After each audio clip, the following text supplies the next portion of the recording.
in the DXY basket.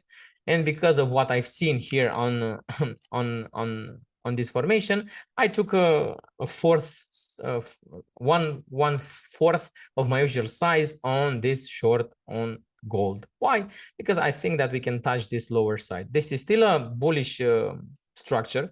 That's why I have to repeat, and I want to repeat myself, because also it can go to your mind. When you go against the dominant trend, like I did today, you have to think that the market can turn against you. So although I did this, and these are the reasons, because the dollar is stronger against its counterparts, and we have this bullish formation of higher highs and higher lows, because this is a higher high. If you ask me now if I consider it, and I'm not afraid to admit that I can also make mistakes.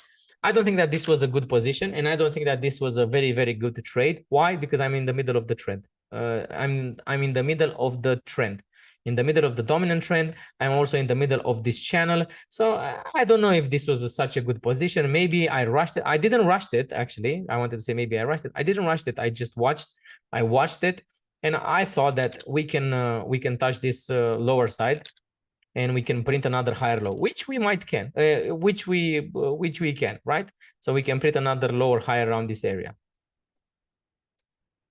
But if I look at this again, now in hindsight, I think that taking a short here in the middle of the trend, and also in the middle of this range, I don't think that this was an optimal position.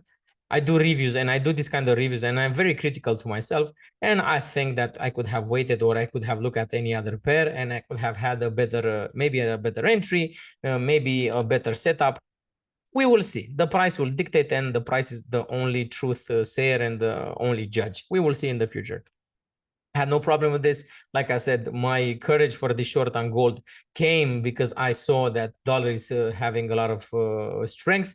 I saw also equities going lower. I saw also crypto, which is a beta, right, going lower. So I thought maybe this is a little bit of risk off sentiment, and maybe we're gonna print another higher low in this formation. Like I said,